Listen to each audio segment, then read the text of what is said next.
C'est l'info de la soirée. Rui Hachimura est donc envoyé du côté des Lakers. On va débriefer ce trade. D'abord, je vais vous faire un récapitulatif de ce trade, puisque Kendrick Nunn et 3 deuxièmes tours de draft ont été envoyés du côté des Wizards. Regardons ça ensemble. Super. Voilà, donc, en 2023, le second round de 2023 via les Bulls. Celui de 2028, ce sera un swap entre les Wizards et les Lakers. Et en 2029, celui des Lakers. Donc, voilà, 3 fois rien pourront dire certains. Notre ami Kendrick Nunn, lui, est en fin de contrat aussi cette saison. Rui Hachimura, c'est l'information principale, n'a pas souhaité prolonger. En tout cas, il s'est pas mis d'accord avec les Wizards pour la suite de sa carrière, puisqu'il est encore dans son contrat rookie. Les Lakers, eux, se disent déjà prêts à le prolonger. Erwan, première question, toute simple. Est-ce que ça te semble être une bonne affaire? On va se mettre déjà côté Lakers. Ça me paraît une bonne affaire à l'instant T. J'ai la sensation, même s'ils en perdent un peu quelques-uns en ce moment, que les Lakers se sont quand même remis sur pied.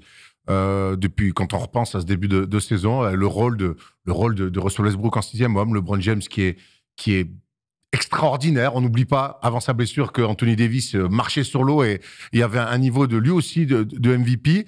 Il s'est mis des choses en place. Certains joueurs aussi qui se sont un petit peu découverts. Je pense qu'avec l'arrivée de Rui Hachimura, à l'instant T, les Lakers gagnent un peu de profondeur. Et je pense que, je me trompe peut-être, dites-moi dans le chat ce que vous en pensez et ce que tu en penses toi. Je pense que les Lakers, ils se disent qu'ils veulent tenter un coup, d'arriver au moins en play-in et d'être un énorme pour la gratter. Parce que quand tu as Westbrook, Anthony Davis, LeBron James, les 3 dans des rôles bien définis, et si tu arrives à avoir un peu de profondeur, je pense que personne ne voudra jouer ces Lakers-là. Donc je pense qu'à très court terme, c'est plutôt un bon move côté Lakers de rajouter un joueur, certes, ultra irrégulier, mais capable de... Souvent blessé. Ouais, blessé aussi. Encore plus qu'irrégulier. Mais ça reste un talent et un mec qui peut, les bons soirs, faire basculer un match. Les mauvais soirs, vaut mieux qu'il aille s'asseoir. On vous a mis dans le chat à l'instant. Est-ce que Rui Hachimura est une bonne affaire pour les Lakers? Moi, mon premier avis, là, comme ça, c'est que je suis aligné avec toi. Hein, c'est une bonne affaire. Surtout quand tu vois la contrepartie. Kendrick Nunn fait... doublon ou triplon, je ne sais pas si ça se dit. Bon, en tout cas, ils sont très nombreux sur les lignes arrière. Les Lakers cherchaient absolument à avoir un autre ailier à envoyer. Il y a Troy Brown Jr. Qui fait du bon taf. Il y a Juan Toscano-Anderson qui est dans un autre profil. Voilà, il y a Lonnie Walker qui est plus un arrière, mais en tout cas qui est sur les ailes. Ils sont allés chercher un joueur de 24 ans, un joueur de talent. On rappelle un 9e choix de la draft 2019. Un joueur pour lequel on a vu ici et là des flashs. Hein, clairement, beau physique, beau bébé, bon sur 1 contre 1. On sait que les Lakers aiment bien jouer sur de l'ISO, surtout pour Anthony Davis et pour LeBron, mais en tout cas dans leur forme de jeu, il y a pas mal de choses comme ça. Il y a beaucoup de bonnes choses. Après, tu as raison de dire qu'il est irrégulier et qu'il y a des blessures. Ça, c'est le constat. Est-ce que ça va marcher? J'ai l'impression que le jeu en vaut la chandelle, en tout cas à l'instant T. Je ne suis pas persuadé que les Lakers, c'est une marge de manœuvre, on le dit depuis le début de l'année, monstrueuse. À partir du moment où Russell Westbrook, tu le gardes, ta marge de manœuvre, elle est très fine. Donc là, il tente ce coup-là. Moi, je trouve que c'est quelque chose à faire. Dans les médias ricains, il y a beaucoup qui s'offusquent de dire que les Lakers devraient tout faire pour essayer de tenter d'offrir à LeBron la meilleure équipe possible. Alors là, effectivement, tu chamboules pas tout, mais tu rajoutes un mec avec un certain talent, avec un pourquoi pas.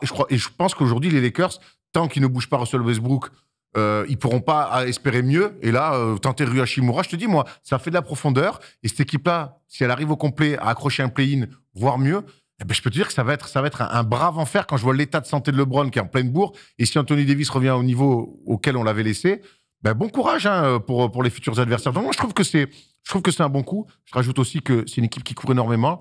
Et des fois, sur demi-terrain, c'est un peu pauvre. Rui Hachimura sur demi-terrain peut peut-être apporter un petit peu plus de justesse et d'autres options aussi. En tout cas, ses stats à Rui Hachimura qui ressemblent à ses stats en carrière. Hein. 13 points par match, alors 30 matchs cette saison. Il était à chaque fois remplaçant. Il est avec ça à 4,3 rebonds, peu de passes, peu d'interceptions, peu de contres. Bon, ça, on le savait. C'est un mec qui met des paniers. Hein, voilà. Je vous donne ses pourcentages. 48%, 49% à 2 points sur 11 tentatives par match. Et à 3 points, 33%. Voilà. Peut-être que c'est ça, le truc, je sais pas, le petit défaut qu'on pourrait mettre à tout ça, c'est qu'on en a beaucoup parlé en début de saison. Cette équipe manque de shooters fiables. Ils sont pas allés chercher un shooter fiable. Ils sont allés chercher un joueur fort 1 contre 1, costaud, très bon, vraiment bon à mi-distance, capable de mettre externe. Il est à 33%. L'année dernière, sur 42 matchs, il est à 44%, ce qui était très très haut au vu de sa carrière. Est-ce que ils auraient peut-être pas dû aller chercher plutôt du shooting extérieur. Alors, il y a Buddy Hield dont on parle tout le temps. Bon, si c'est pas fait, c'est que ça va être difficile à bouger. Mais est-ce que c'était pas plutôt un shooter, un ailier shooter qu'il aurait dû prendre? C'est ce qu'on espérait. Moi, je te parlais, tu vois, de mecs comme Terence Ross, des trucs comme ça, Ouais. dont on a complètement oublié l'existence du côté du Magic, mais j'imaginais des profils un petit peu comme ça depuis le début de saison. C'est ce qu'on disait en tout cas en début de saison. Il n'empêche que j'ai l'impression que on le dit, les Lakers ont trouvé un certain rythme sans rajouter de shooter et ça marche plutôt pas mal. Il va falloir quand même gagner des matchs parce que le pays, il est toujours pas gagné. Acquis, hein, Il on en est loin. est pas encore acquis. Mais je pense qu'il fallait quand même qu'il gagne un petit peu en profondeur. Je sais qu'il peut être backup de LeBron, alors pas du tout avec le même rôle évidemment. Il peut être backup d'Anthony Davis. J'imagine qu'aux yeux du front office des Lakers, ils remplissaient des cases qui étaient importantes pour eux. Ouais, clairement, ils n'avaient pas d'ailier. Alors, j'ai parlé de LeBron Junior, qui est un bon complément de LeBron, mais pour le coup, là, c'est un vrai poste 4 moderne, là, grand, costaud, bon des mains. Enfin, oui. Après, c'est pareil, si tu veux jouer small ball, il peut dépanner sur un poste 5 en jouant small ball. Ça se fait, on le voit beaucoup. Alors. Parce qu'il y a aussi tout l'aspect défensif. Hein. Pour l'instant, on l'a pas vu dans une équipe qui a jamais vraiment visé le tableau depuis qu'il est arrivé. Alors, on a quand même des craintes sur défensivement, comment il va pouvoir s'élever. Après, tu es dans une équipe qui est censée avoir de l'ambition. Tu es censé aussi élever tous les à côté du basket. Et on ne lui demande pas juste de mettre des points quand tu joues à côté de LeBron ou Anthony Davis. On lui demande d'être meilleur pour remplir des cases. On peut imaginer. Après, c'est pas un mec qui remplit des cases. On le voit, très faible à la passe, petit rebondeur pour le physique qu'il a. C'est pas un mec qui va au mastic. Voilà. Il se regarde un peu jouer, notre ami Rui Hachimura. Maintenant, il a du talent. Voilà. En fait, c'est un pari. Attention, tu rajoutes du talent en perdant Kendrick Nunn. C'est ça. C'est un pari qu'il fallait prendre pour moi. Maintenant, on demande à voir. Moi, j'ai pas de certitude, mais je trouve que c'était un move, en tout cas, qu'il fallait faire. Il fallait rajouter un petit peu d'assets, voir un mec qui peut être en rotation. Des soirs où tu veux asseoir LeBron ou d'autres. Ben voilà, il peut, on l'a vu, son dernier match avec les Wizards, c'est 30 pions. Voilà, on sait que c'est un mec, c'est un certain bon soir, il peut mettre 30 pions. Bon, le match d'avant, il met 0 en 20 minutes à 0 sur 7. Et 0 sur 6 à 3 points. Voilà ce qu'est Rui Hachimura. J'ai oublié Austin Reeves, bien sûr, hein, pour les joueurs à l'aile. Alors, quelques commentaires avant de prendre notre premier auditeur. Déjà, sur le sondage qui vient de se terminer, oui, j'y crois à la bonne affaire, 88%. Donc, on est tous plutôt d'accord là-dessus. Quelques questions qu'on peut se poser. Il y a Victor qui nous dit Rui Hachimura contre pas grand-chose égale bonne affaire. Ça marche, c'est super. Au pire, ça marche pas, zéro différence. Ça peut être intéressant. Ils ont peu de marge, mais ils ont LeBron, nous dit Philippe Mignon. Ça, on est plutôt d'accord. Anthony Davis va revenir en fin de semaine prochaine, normalement. Donc ça, l'équipe va être enfin au complet, a priori, sur les restats. Et on sait que certains marchent bien, je pense, à Thomas Bryant. Sur un match, il reste dangereux, mais sur 4, nous dit Arm 9711, là, on est plutôt d'accord avec ça. Une bonne arrivée, mais pas suffisant. Ça, c'est sûr que si on vise le titre, non, mais c'est pas suffisant. C'est un ajout. Voilà. Aujourd'hui, l'éclosion de Thomas Bryant, avec la relation qu'il a avec LeBron James, ça, par contre, c'est quelque chose sur lequel on peut vraiment s'asseoir. C'est un acquis. Le retour d'Anthony Davis, ça va être un acquis. Le rôle de Russell Westbrook aujourd'hui en 6e homme, plus, c'est un acquis. Voilà, il faut pas attendre de Rui Hachimura c'est vraiment, je pense que l'essentiel a été fait par Darvin Ham pour trouver une identité et mettre LeBron au cœur de ce jeu-là, avec Anthony Davis au départ, qui s'est ensuite blessé, mais ils ont gardé le cap. Maintenant, Hachimura, c'est un asset. Il est bon, il jouera. Il n'est pas bon, il ira s'asseoir. Faut pas en attendre plus pour l'instant. Ouais. On est plutôt d'accord. On accueille notre premier invité, notre premier auditeur, c'est Mathis qui va venir nous parler de ce trade et on va voir si lui aussi pense que c'est plutôt une bonne affaire. Salut Mathis. Salut les gars, ça va? Salut Mathis. Ça va nickel. Je suis hyper chaud de parler des Lakers. Eh ben, écoute, t'es le bienvenu. Alors, dis-nous tout, qu'est-ce que t'en penses, toi Est-ce que c'est une bonne affaire? Vous avez donné des éléments de réponse. C'est compliqué, je trouve, quand même, de dire si c'est une bonne affaire tout de suite ou pas. Mais je pense il y a plus de positifs à tirer de ce trade. D'autant que Kendrick Nunn, en termes d'irrégularité, c'est le must. Hein, on fait pas mieux actuellement que ce mec pour être irrégulier. Et je trouve que Rui Hachimura, même s'il n'est pas très performant depuis son début de carrière il y a 3 ans, je trouve que c'est quand même de la viande à envoyer sur des équipes où on va en avoir besoin, où Davis va peut-être pas être là, où Davis va peut-être pas être à 100%. On a vu contre les Grizzlies qu'on se fait démarrer au rebond quand il y a un grand mec en face. Et du coup, moi je trouve que c'est plutôt un bon move si on considère que c'est pas le seul. Si on considère que ça va suivre derrière et qu'on va peut-être aller chercher un shooter ou deux, ou en tout cas un peu plus d'adresse extérieure, c'est intéressant. C'est pas non plus, il y a rien de fou quoi dans ce trade. Non, c'est un nom. Rui Hachimura, mine de rien, ça reste un nom. Il avait été drafté 9e. Assez haut par rapport à ce 9e. qui avait été prévu à la base. Ça reste un petit fantasme. Il est tombé dans une équipe des Wizards un peu de merde. C'est du talent. Par contre, le souci qu'on peut peut-être avoir, c'est qu'aujourd'hui, ou des shooters, on l'a dit, c'est pas le cas, même s'il a un mid-range tout à fait correct sur le mid-range. Il a une bonne mécanique, c'est un bon shooter, mais il n'est pas fiable à 3 points. Voilà, il n'est pas très fiable à 3 points. Par contre, moi, c'est son aspect soldat. Est-ce qu'il va être capable? Il a un physique, hein. C'est monstrueux. Ouais. Maintenant, est-ce qu'il va être capable de se mettre au diapason, d'être soldat? Je pense qu'aujourd'hui, autour de LeBron, c'est bien d'amener un peu de talent, c'est encore mieux d'amener des soldats. Les Austin Reeves, des soldats. Troy Brown Jr., des soldats. Lonnie Walker, des soldats. Toscan Anderson, soldat. Il va falloir quand même qu'il rajoute à son jeu cette dimension de soldat. En attaque, on sait qu'il y aura des jours avec, des soirs sans, mais dans l'impact physique et voir ce qu'il est capable de faire défensivement, parce que c'est vrai que chez les Wizards, on l'a rarement vu se dépouiller un petit peu. Question, Mathis. Est-ce que, pour répondre à ça, est-ce que pour toi, il a les épaules pour s'adapter à une nouvelle franchise avec des ambitions, d'autres ambitions? C'est dur de dire ça pour une équipe qui n'est pas en play-in, mais c'est une réalité autour de LeBron. Bah ouais, déjà c'est une réalité, oui, parce que on sait tous que LA, même si là, vous avez vu le classement, tout le monde le sait que ça peut jouer en 2 matchs. Donc oui, c'est une équipe quand même qui reste ambitieuse, mais je pense que Hachimura, ça va peut-être être compliqué. Ouais, je pense qu'il peut le faire, parce que c'est un joueur déjà, c'est un joueur qui est arrivé à Washington dans une équipe, comme tu dis, un peu, c'était quoi? C'était un milieu bas de tableau quand il est arrivé il y a 3 ans. C'était pas fou, il y avait le départ de John Wall dans le truc, et il n'était pas, je trouve, très bien encadré. Maintenant, avec un LeBron James qui est au sommet de son art en ce moment, et tout ce qui se passe autour, un peu la hype de, il faut vite retrouver le play-in, voir les playoffs et faire quelque chose de la fin de la carrière de LeBron James. Je pense que Hachimura, il va vite capter ça, et que dans tous les cas, si c'est pas le cas, il va se retrouver comme Damian Jones au bon du banc, tu vois. Donc je pense que Hachimura est un joueur capable de s'adapter à ce milieu-là sans problème. Hachimura est aussi en fin de contrat, il a tout intérêt quand même à montrer un beau visage, à montrer un beau visage autour de LeBron pour espérer l'oseille qu'il a envie, parce que tu l'as dit Thomas, il a refusé l'offre des Wizards. Ils sont pas mis d'accord. Ils sont pas mis d'accord, voilà. Donc on imagine que c'est un mec qui veut du pognon. S'il veut du pognon, il va falloir montrer ton meilleur visage. Clairement, et les Lakers vont le chercher aussi, on peut imaginer, parce qu'ils ont une idée derrière la tête, sachant que vous savez que dans la prochaine intersaison des Lakers, leur but c'est d'avoir un maximum d'oseille pour aller signer un free agent en laissant partir Russell Westbrook notamment. Donc ça redistribue pas mal les cartes. Peut-être qu'ils voient en lui un futur joueur du 5 majeur autour de LeBron. Donc il y a aussi ça, on verra ce qu'ils diront. Je regarde quelques commentaires, ça va aussi relancer le débat. Il y a Pseudomia qui nous dit: le trade de Rui Hachimura, selon moi, bloque LA pour aller chercher des shooters. Mais en même temps, je vois aucun shooter venir chez les Lakers. Personne veut trade avec eux. Et aller chercher ce trade avec les Wizards est un peu l'aveu de ça. Alors, je vous donne une petite info aussi. Il y a 2 mecs qui sont en partance des Spurs.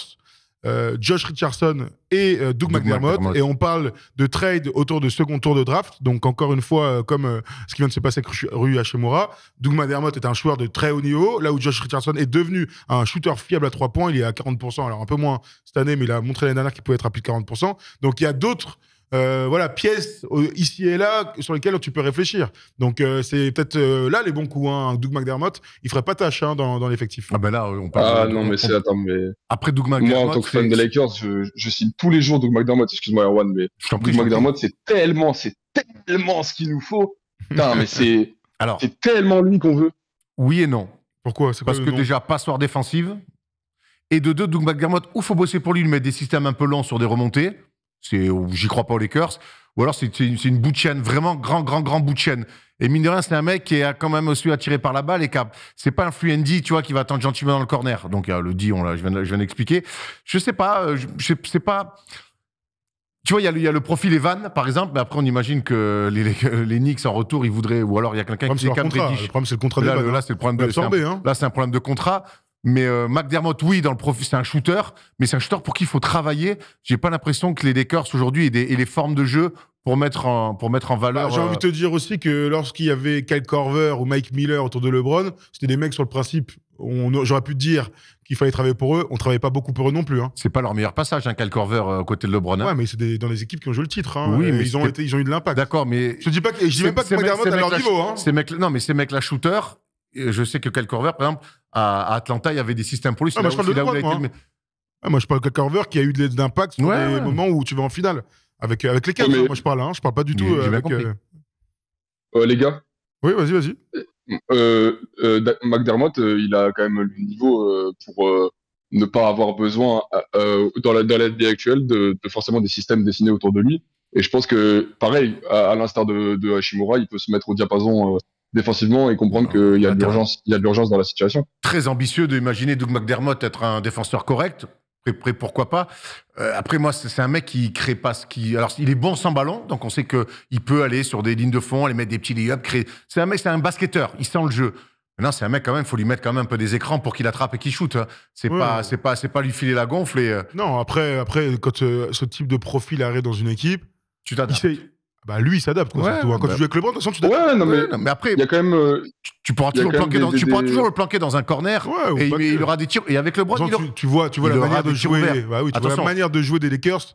Ils ont Oui. tellement deux forces fantastiques, Oui. voire même trois Non, avec mais il Westbrook. aura des tirs qu'il y ouverts. a toujours ces mecs-là Je peux qui te ont dire, des c'est tirs que ouverts. Et- sur les shooters sur le marché et tout, c'est pas le premier nom que je mettrais sur la liste. Non, Après, non, c'est non, pas non, pour clairement, récupérer, c'est bien. clairement. Et sur les autres Clairement. rumeurs, vous savez qu'Eric Gordon serait très proche des Knicks. Il voulait a priori l'échanger contre Emmanuel Quickley, mais plutôt c'est Derrick Rose qui devrait partir à côté Knicks. Donc Eric Gordon est toujours dans les équipes, toujours à Houston. On se demande comment c'est possible qu'il soit toujours là-bas au vu de son niveau. Malgré les blessures, malgré on peut dire ce qu'on veut, mais c'est un joueur qui doit être dans une équipe qui joue le titre, c'est évident. Qu'est-ce que j'ai vu d'autre parce qu'on pense aux shooters, donc bon, il y a Evan Fournier, mais il y a toujours ces histoires de contrats pour ces 4 joueurs, que ce soit Bah, McDermott. il y a Bogdanovic, mais je vois pas comment il pourrait atterrir aux Lakers Ouais, en termes de. vous vous souvenez, on en parlait de ça. Il y a eu un moment donné, on parlait de Bogdanovic aux Lakers, mais très très peu probable.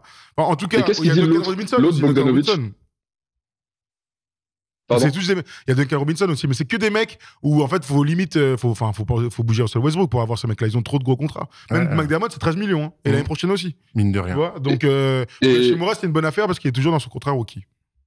Et d'ailleurs, les gars, pour revenir très très vite fait dessus, là, est-ce que du coup, avec les débuts de choix et ce qu'on voit qui ressort par rapport au choix de draft qui ne veulent pas être envoyés, vous dites oui à un trade de Westbrook à l'heure actuelle ou pas vous au dernier moment comme ça pour tenter Est-ce un que- dernier truc.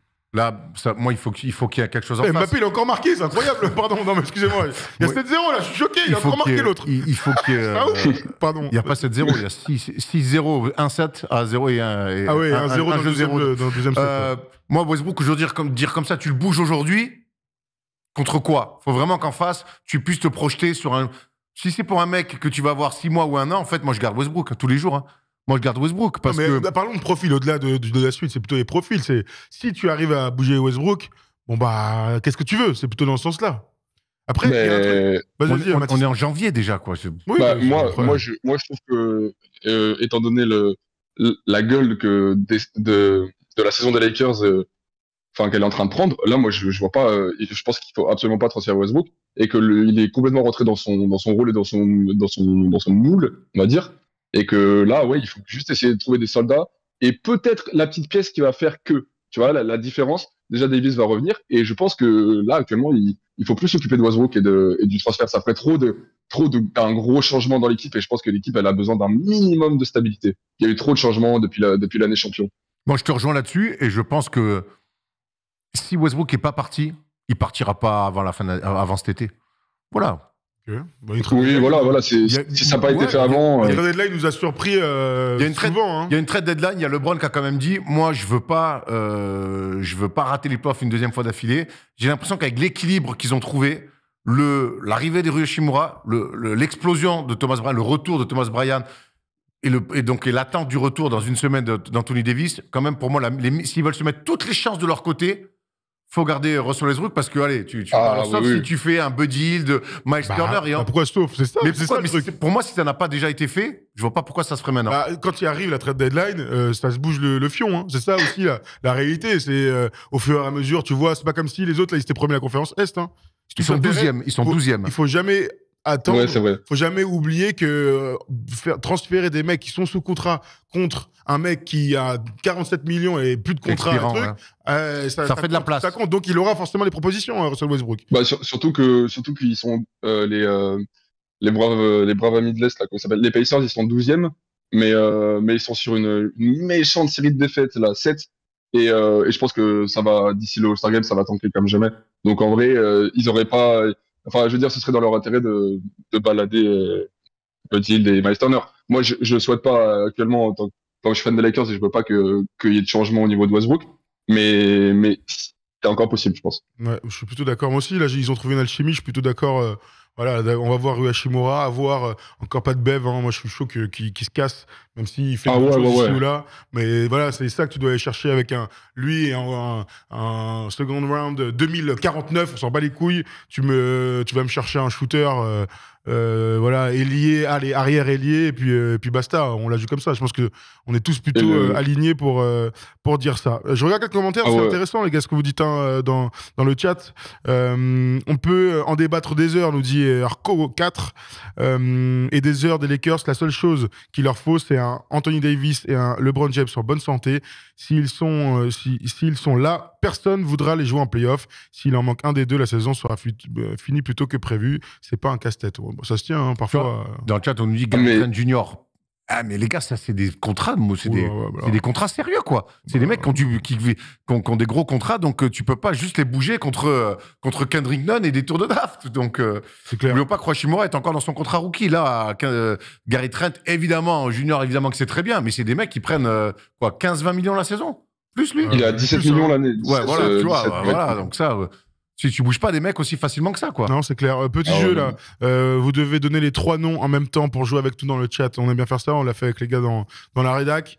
Rui Hachimura est donc un joueur des Wizards. Est-ce que vous pouvez citer les 3 autres joueurs des Lakers dans l'effectif actuel qui ont joué pour les Wizards? On vous lit tout de suite. Mathis, ne joue pas. On laisse les gens dans le chat jouer avec nous. On va voir si vous êtes réactifs et si vous avez les noms. Je suis sûr que vous êtes très très très bon. Donnez les 3 noms en même temps, sinon c'est trop facile. Oui, les 3 en même je vous temps. vois là, mettre Bryant là comme ça, frérot. Mais moi les 3 noms, sinon tu joues pas. Ah, il y en a un, il a trouvé celui qui est difficile. Alors, celui qui le Rui premier Hachimura ne compte pas, évidemment. C'est clair. Le premier qui le dit, c'est supplément merguez. Eh oui. Troy Brown Jr., Russell Westbrook et donc Thomas Bryant. Thomas Bryant, bravo. Voilà pour les trocs. Oui, bah oui, c'était le petit truc un peu plus difficile entre Troy Brown Jr. qui fait une saison correcte et que d'ailleurs Polo l'adore. C'est son joueur fétiche des Lakers. Il est tellement irrégulier ce bâtard. Ah ouais, bah. Bon, après les gars, il est régulier. Bah oui, il est régulier. Ah mais c'est une dinguerie. Il fait des matchs où il te met le shoot qu'il faut dans le dernier quart, la bonne position défensive et tout, le bon choix. Mais je pète un plomb avec ce mec. C'est le haut et le bas. J'en peux plus. En vrai, je l'aime bien, mais compliqué. Cardiaquement, c'est compliqué.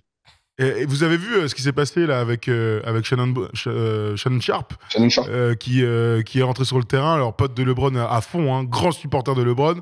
C'est quand même des trucs un peu chelous qu'on voit habituellement pas sur les terrains NBA, hein, parce qu'à la fin, c'est échauffouré quand même. Hein. Mais heureusement que c'est Shannon Sharp, heureusement que c'est aux Lakers et que c'est le pote de LeBron. Hein. Ah ouais. C'est ce qui se passe, enfin, quand c'est d'autres supporters qui jettent des choses sur les joueurs, ça et tout, ça fait des scandales. Quand c'est LeBron qui se fait insulter par des joueurs, par des supporters frontaux, il va chercher les arbitres pour les pointer du doigt, leur dire qu'il faut les sortir, pourquoi pas. Quand c'est son pote qui a 2 doigts de déclencher une bagarre générale en plein match, là il dit, moi je roule avec Shannon Sharp. Bon, j'ai trouvé ça j'ai trouvé ça très curieux. Heureusement que c'est le daron de Ja Morant et Shannon Sharp qui sont des personnalités publiques. Mais bon, j'ai trouvé ça très curieux et pour l'instant la NBA n'a pas dit un mot là-dessus. Non, je pense qu'ils vont mettre ça sous le tapis et ils ont dû dire aux gars ça plus jamais.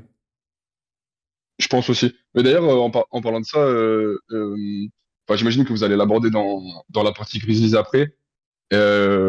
Ils aiment bien se mettre tout le monde à dos en ce moment avec leur petit côté nouveau roi. Mathis, tu as tout à fait raison. On en parle dans quelques instants des Grizzlies et de leur réputation. Et de leur réputation qui est en train de grandir. Autre chose, une vraie animosité en tout cas avec les Lakers. Ça, il y a aucun doute là-dessus.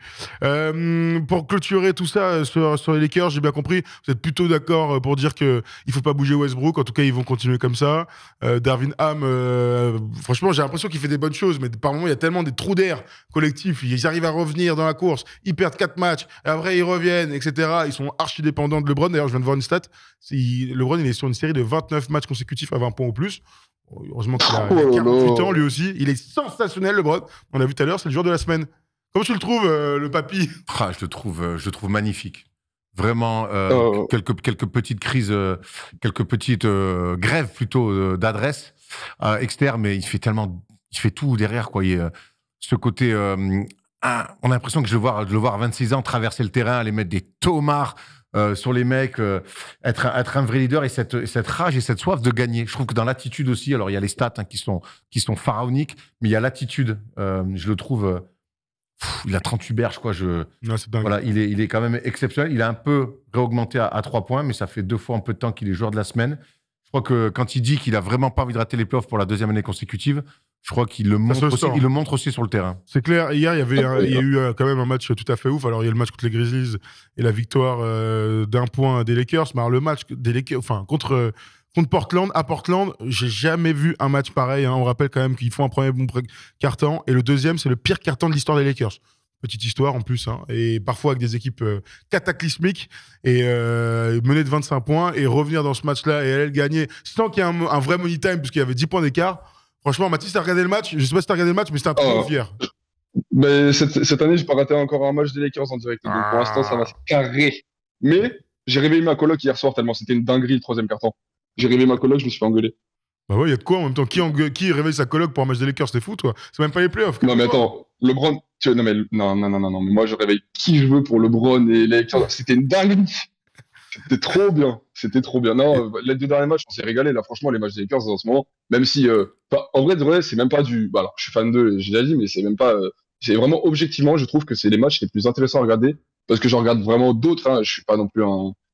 Enfin, je suis pas un suceur, quoi. Mais je veux dire, je trouve que c'est là qu'il se passe le plus de trucs. T'as un exemple avec Shannon Sharp, mais en vrai, de vrai, l'attraction LA, l'attraction LeBron James, l'attraction Westbrook, enfin, en vrai de vrai, ça fait que les matchs sont trop intéressants, sauf quand ils sont vraiment pas dedans et qui puent la D, quoi. Mais en vrai de vrai, c'était trop bien hier soir. Un petit point calendrier, c'est important quand même. On rappelle, ils sont 12e, ils sont à un match du play-in, mais c'est les Warriors qui sont 10e pour l'instant. Ouais. Donc ça va être très compliqué.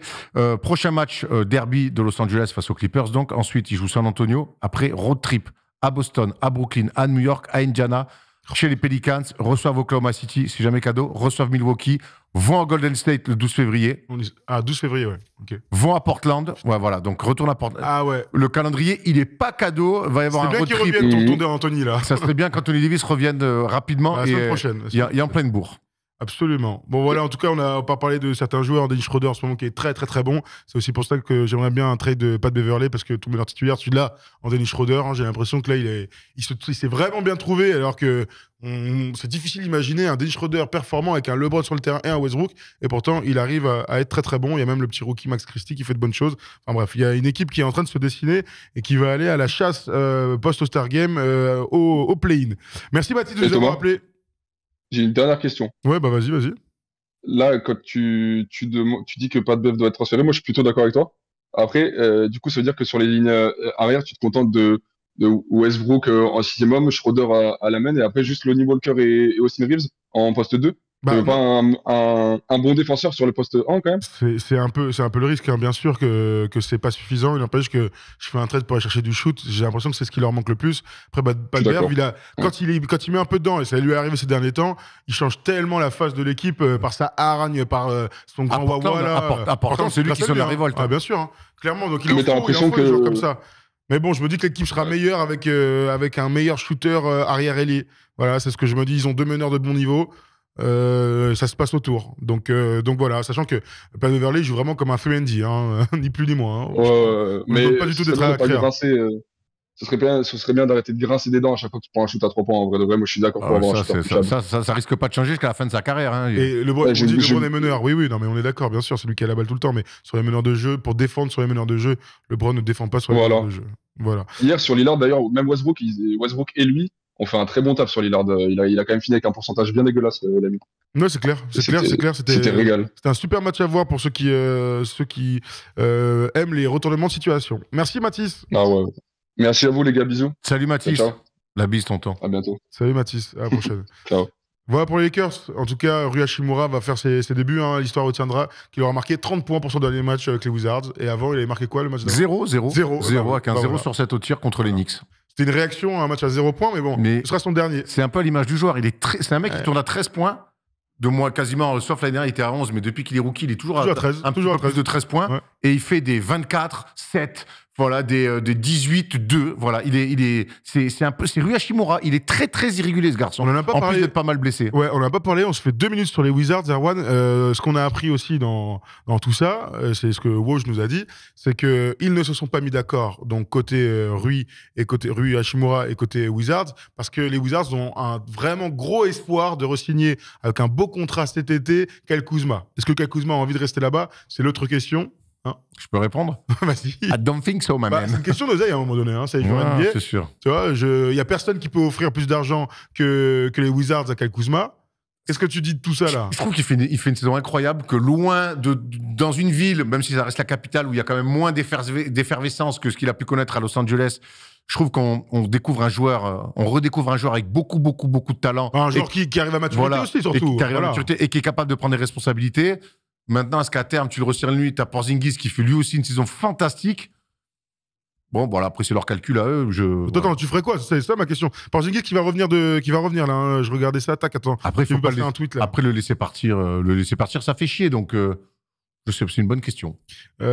Kristaps Porzingis, entorse de la cheville gauche, devrait revenir dans 2 semaines. Voilà, 2 semaines encore à tenir sans Porzingis. Bon, voilà, c'est l'information de la soirée. C'est que les Wizards l'ont laissé partir parce qu'ils ne voulaient pas le re-signer, en tout cas pas au prix qu'ils voulaient. J'imagine que c'était ça. Et qu'ils ont bon espoir d'avoir Kyle Kuzma pendant de nombreuses années. Alors que l'année dernière, quand on l'a interviewé, on nous a dit non, pas de question sur son contrat parce qu'il risque d'être transféré cet été. Voilà, comme quoi. Bah, ça va vite. Ça va vite. Merci à notre ami To TVA, merci, incroyable pour ce sub, merci la famille. Le Big 3 à 100 millions pour viser le play-in, c'est de la merde côté Wizards. Ah oui, parce que Bradley Beal qu'on ne voit pas cette saison, franchement il fait une saison, mais déjà l'année dernière, bon. Mais même là, honnêtement, on parle de saison de Bradley Beal, on va potentiellement commencer à parler de carrière parce que ça fait 3 ans, il est sous les radars, on en parle quasiment plus. C'est quand même un top joueur qui peut faire des choses incroyables. Il est en train, bon, alors certes, il prend le pactole à chaque fois, mais merde, quoi. C'est ça, sa dernière bonne saison à 60 matchs joués, malheureusement, ils se sont blessés, c'était 31 points, donc en 2020-2021. L'année dernière, il était à 23 points par match et 40 matchs joués seulement. Là, cette année, aussi beaucoup de blessures, il a raté la moitié de la saison, presque. 22 points. Et surtout, il passe la saison comme ça, on s'en bat un peu les couilles. Ah ouais, putain, c'est fou, alors que c'est un joueur fantastique. Il y a plein de trucs à raconter sur les Wizards, mais c'est pas Bradley Beal dont on parle. Terrible. Terrible, Bradley Beal. On aurait tous adoré le voir dans les meilleures équipes. Je sais pas ce ton arrière préféré, toi. Ah oui, moi je suis grand fan de Bradley Beal. Énorme défenseur, attaquant de grande classe. Putain. Et ça fait partie des aléas de la. C'est même pas le meilleur joueur de NBA. C'est même pas le meilleur joueur de son équipe cette saison. Non, en tout cas, ça se défend tranquille que ce soit un autre. Hein. Terrible pour les Wizards. Voilà, les amis. Bill Lillard, même destin. Enfin, il y a quand même un mec qui a fait des trucs en playoff, qui a mis des tirs pour faire gagner qui a envoyé son équipe en finale de conf. Non, je suis désolé, on peut pas comparer l'œuvre de Damian Lillard à l'heure actuelle avec celle de Bradley Beal. Hein. Même si dans le talent, je te rejoins. Ouais, absolument. Bon, voilà, en tout cas, pour ce trade de Rui Hachimura, on n'a pas parlé de Kendrick Nunn. J'espère que vous ne serez pas trop triste.